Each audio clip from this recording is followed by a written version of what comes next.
మీతో పాటు నేను కూడా ఏదో ఒక పని చేస్తే అందరి చిన్న మొత్తాలు కలిస్తే ఒక పెద్ద మొత్తం అవుతుంది. భవిష్యత్తులో ఇలాంటి కష్టాలు ఎదురైనా కూడా మనం ఇబ్బంది పడకుండా కాపాడుతుంది.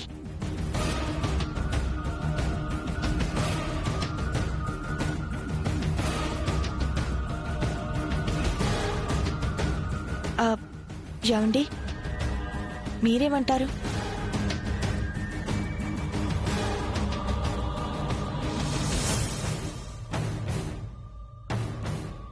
నీ నిర్ణయం మంచిదే సీత, అలాగే కానీ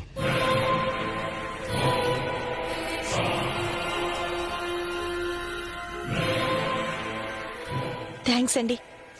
వెంటనే నేను జాబ్కి అప్లై చేస్తాను. అనయ్య, నువ్వు వదిన జాబ్ చేయడానికి ఎందుకు ఒప్పుకున్నావు అనయ్య? అందులో తప్పే ఉందిరా. మీ వదిన ఏం చేసినా మనందరూ మంచిగే కదా, అందుకే నేను సరే అంటున్నాను.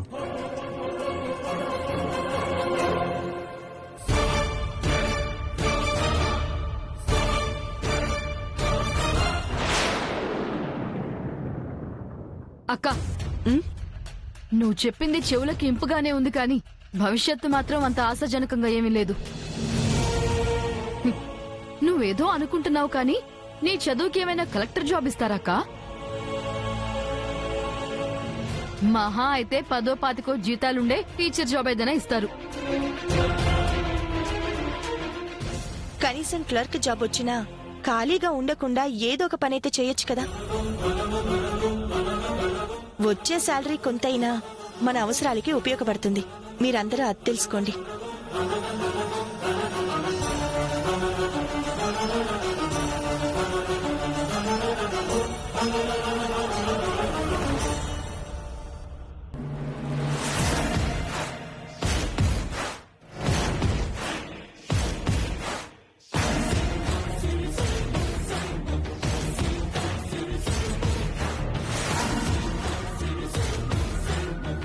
చూసారుగా, మన మొగుళ్ళని చేతగాని దద్దమ్మల్ని చేసి సీతక్క ఎలా మాట్లాడుతుందో. ఆవిడ గారే కుటుంబ బాధ్యతని మొత్తం భుజాన వేసుకుని మోస్తున్నట్టు తెగ బిల్డప్ ఇస్తోంది. కొన్నాళ్లు పోయాక మనల్ని కూడా ఏదన్నా పనులు చేయమని పోరు పెడుతుందో ఏంటో. డాన్స్ నేర్పుతానంటే ఎవరూ రావట్లేదు. ఇకపోతే నాకు తెలిసిన పని వంటలు చేయడం ఒక్కటే. అంటే ఇప్పుడు నేను 4 ఇళ్ళు తిరిగి వంట మనిషిలా పని చేయాలా ఏంటి? నాకు కూడా అదే గుబులైతుందక్క. మళ్ళీ కరీంనగర్ లో అమ్మినట్టు కలర్ ఏక్ మాల్ 100 రూపాయే. ఏదిగొన్న 100 అని రోడ్డు మీద సామాన్ల మళ్ళయింది. మంచి చేసే వాళ్ల మీద నోరు పారేసుకోవడానికే తప్ప కుటుంబం కోసం బాధ్యత తీసుకుని నోరు తెరిచి అరిచి మరీ సామాన్లు అమ్మే రకమేనా నువ్వు?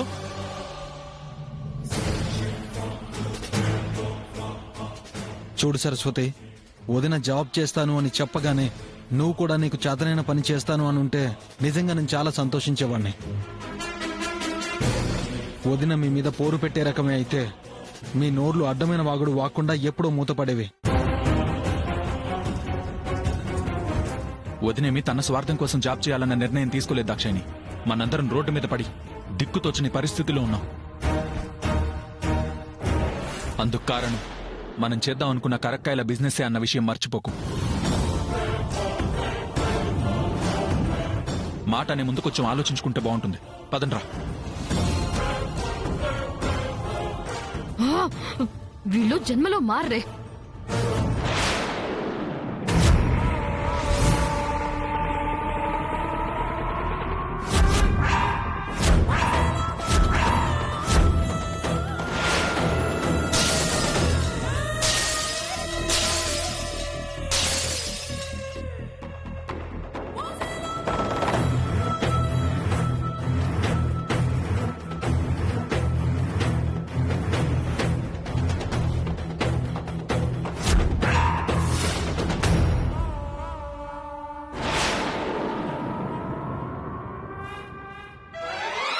ఏమో ఏందిది ఓయిగి అన్నావంటే తాటేస్తా. నా పేరు కాంతం. వయసు మీద పడింది కాబట్టి మర్యాదగా కాంతమ్మ అని మర్యాద ఇచ్చి పిలు. సర్లే గాని ఈ నోటు ఇల్లు వదులుతుందా? ఎక్కువ మాట్లాడితే నిన్ను కూడా మడిచి నా ట్రంకు పెట్టిలో పెడతా. ఇష్టం ఉంటే తీసుకెళ్ళకపోతే పోరా.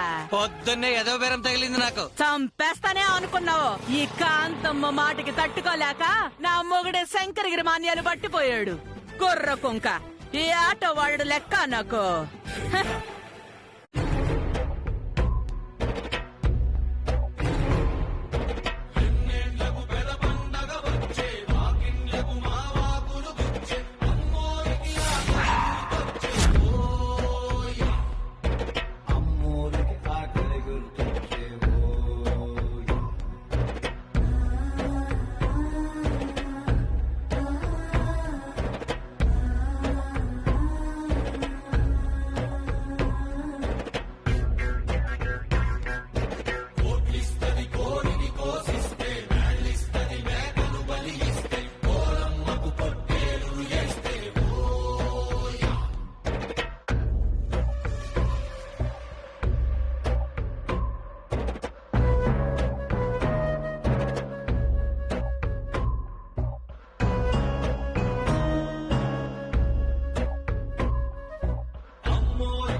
ఇంట్లో ఎవరైనా ఉన్నారా?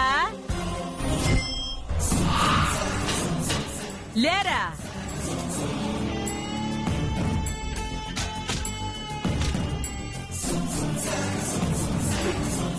ఎవరండి మీరు? ఎవరు కావాలి? హ, కాస్త ఆగు, తెలుస్తుంది.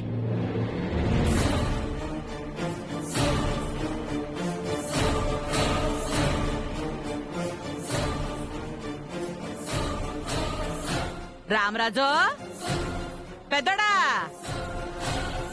రే రామరాజు. ఎవరండి మీరు? ఆ? ఈ ఇంట్లో అందరికి ఆత్రం ఎక్కువ ఉన్నట్టుందే. కొంచెంసేపు ఓపిక పడితే నీ సొమ్మేమైనా పోతుందా? పెద్దమ్మా, ఆ? నిన్ను చూసి సంవత్సరాలు అవుతోంది పెద్దమ్మా. ఎలా ఉన్నావు?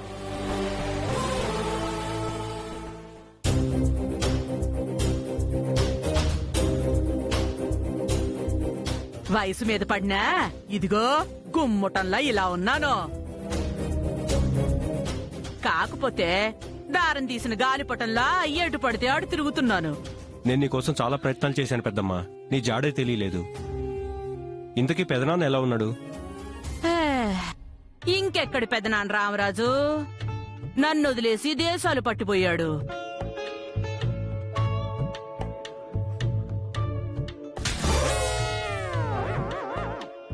ఇవన్నీ వదిలి కాదు, వదిలించుకోవడానికే దేశాలు పట్టి పోయి ఉంటాడు. కొంచెం తేడాగానే ఉంది ఈ మనిషి. ఇన్నాళ్ళు ఆ పంచన ఈ పంచన బతికి ఓ 4 రోజులు మీ ఇంట్లో ఉండిపోదామని వచ్చాను. ఎవరూ లేనప్పుడు ఈ వయసులో ఎక్కడ తిరుగుతావు పెద్దమ్మా? మాకు కూడా ఎలాగో పెద్ద దిక్కు లేదు. హాయిగా ఇక్కడే ఉండిపో.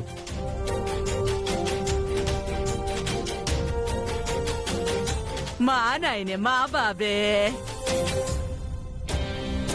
ఎంత గొప్ప మనసయ్యా నీది. హ, ఆ, ఇదిగో నేను ఇక్కడ ఉండాలి అంటే నేను చెప్పిన వాటికి ఒప్పుకోవాలి మరి.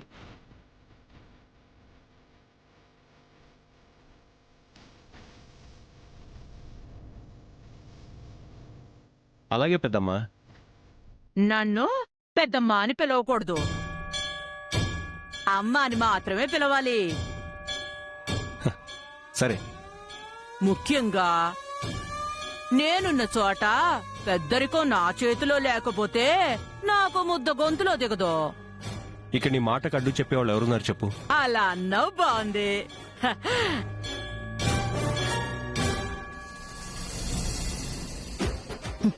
ఈ ముసల్దానికి వయసు మీద పడ్డా పెద్దరికం మీద చింత చావలేదు. పొంతన లేని మనుషులందరూ మన ప్రాణానికే తగులుతున్నారేంటి దాక్షాయణి? బావగారు పర్మిషన్ ఇచ్చిరు కదా, ఇప్పటి నుంచి మన మీద పెత్తనాలు చేస్తుందేమో. నా మీద పెత్తనం చేస్తే నేను అస్సలు ఊరుకోను. ఏం చేస్తావు? ఏం చేస్తాం? మూసుకొని చెప్పింది చేస్తాం. లేదంటే అందరి ముందు మొహమాటం లేకుండా చివాట్లు పెట్టేలా ఉంది ఆ క్యాండిడేట్. ఇదిగో అమ్మాయి, ఇందాక నేనెవరు అని అడిగావుగా, ఇప్పుడు తెలిసిందా? రామరాజుకి అమ్మని. ఇప్పుడు చెప్పాల్సింది నువ్వు. చెప్పు, నాకు నువ్వేమవుతావు? నా భార్య అమ్మా, పేరు సీత. నమస్కారం అండి. అండి ఏంటండి? నీకు అత్తగారిని నోరారా అత్తయ్య అని పిలు.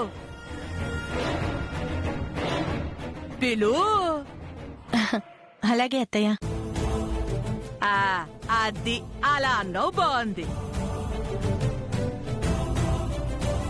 ఒరే బడుద్దాయ్, ఇప్పుడు అర్థమైందా నేనెవరినో? బాగా అర్థమైందండి. మా అయ్యగారికి పెద్దమ్మగారు.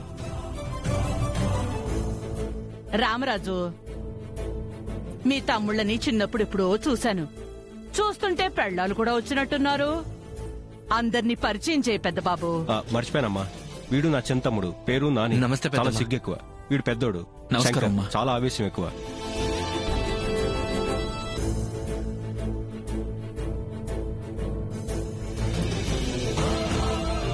నమస్తే అమ్మా.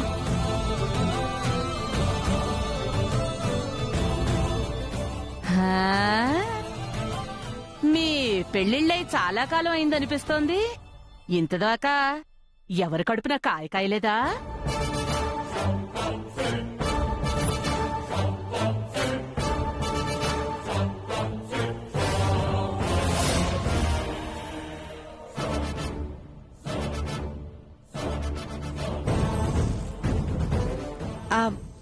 నా రెండో తోడికోడలు సరస్వతి కడుపుతోనే ఉందత్తయ్య. ఏంటేంటేంటేంటి? పెద్దోళ్ళిద్దరు వదిలేసి మూడోది కడుపుతో ఉందా? ఏంటో కలికాలం, అంతా చోద్యం.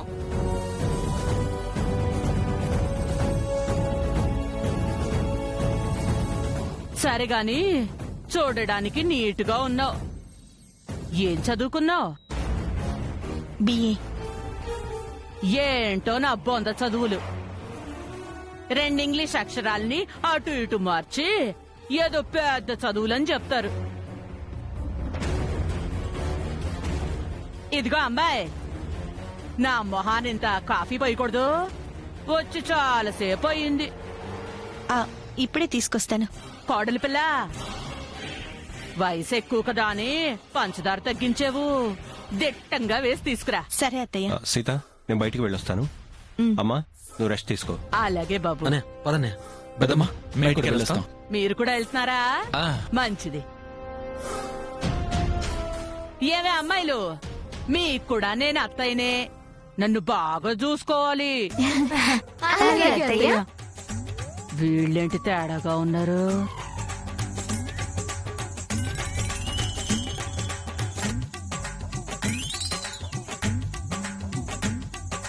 ఇంకా తినలేదు కదండి, అప్పుడే వాసాలు లెక్కెడుతున్నారేటి?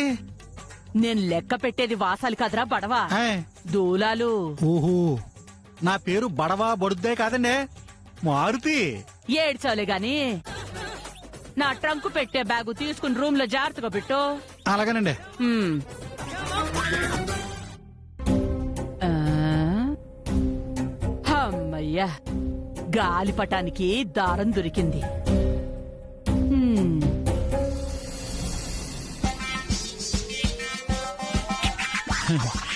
ఇదేనండి మీ గది. ఏసీ లేదేంటి మారుతి? చల్లగా లేకపోతే నాకు నిద్ర పట్టి చావదు. పచ్చని చెట్ల మధ్యలో ఉన్న గదిలో కూడా ఏసీ ఎందుకండి? ఆ కిటికీ తలుపులు తెరిచామనుకోండి, చలి పెట్టి అంత గాలి వస్తుందండి. గట్టిగా ఒకటి ఇచ్చాననుకో, వీపు వాస్తుంది. పడ్డావా?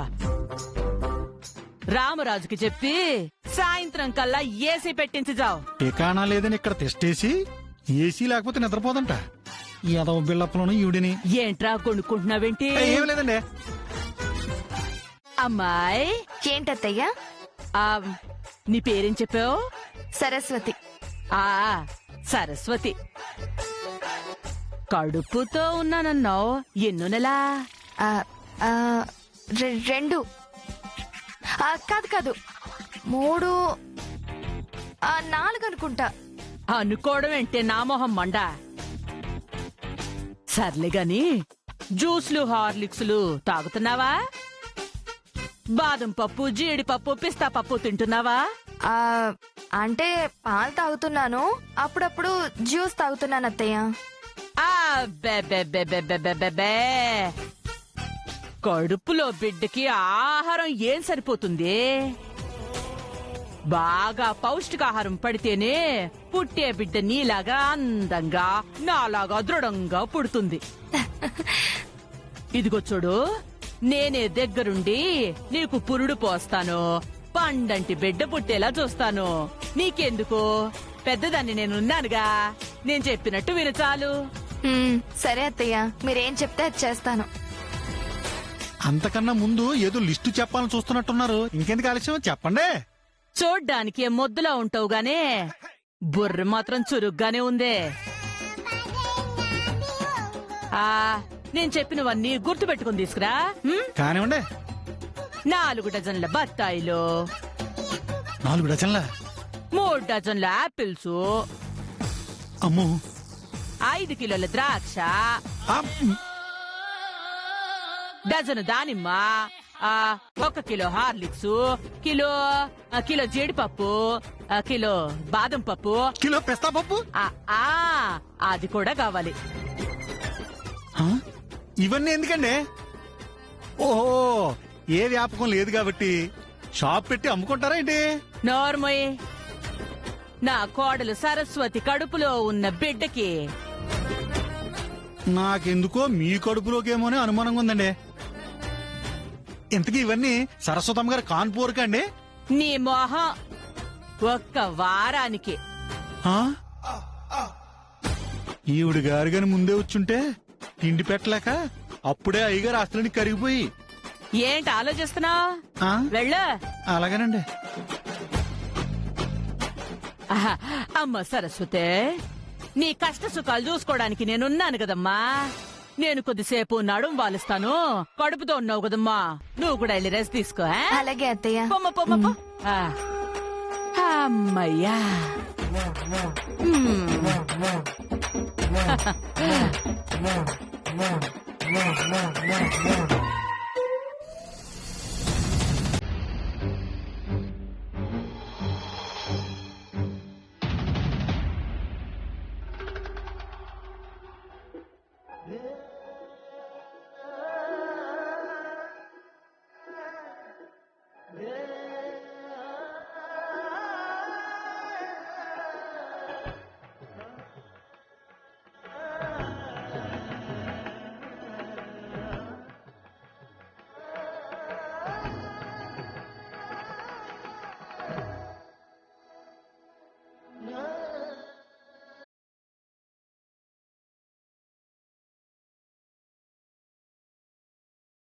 స్వామి, నా కుటుంబం కోసం బాధ్యత తీసుకొని కొత్త ప్రయాణానికి మొదటి అడుగు వెయ్యబోతున్నాను. నన్ను దీవించి ఈ ఇంటర్వ్యూలో సెలెక్ట్ అయ్యి ఉద్యోగం వచ్చేలా కాపాడు స్వామి.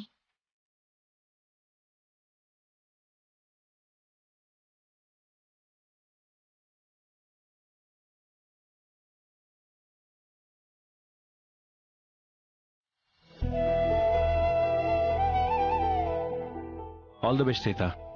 మీరు విష్ చేశారంటే నాకు జాబ్ వచ్చేసినట్టేనండి.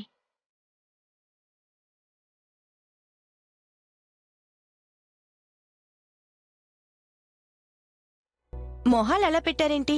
నేను ఇంటర్వ్యూకి వెళ్తున్నాను, నన్ను విష్ చేయరా? నువ్వు ఉద్యోగానికి వెళ్ళడం మాకు ఇష్టం లేదు వదినా. ఎలా చెప్తాం? మళ్ళీ ఒకసారి ఆలోచించుకోవద్దునా.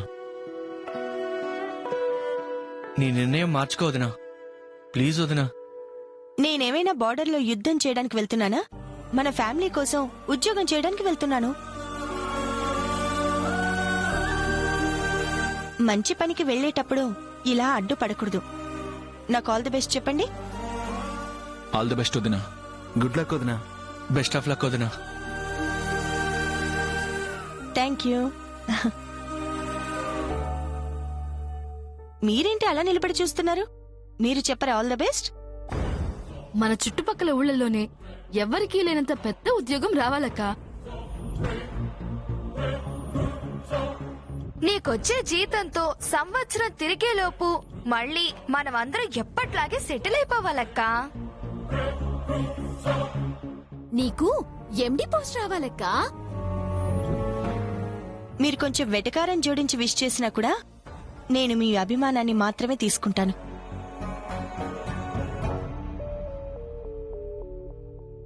నేను ఇంటర్వ్యూకి వెళ్తున్నాను. మీరు నాకు ఎదురురారా? మంచి పనికి వెళ్తున్న నాకు మీరు ఎదురొస్తే ఖచ్చితంగా నాకు జాబ్ వస్తుంది. ప్లీజ్ రండి.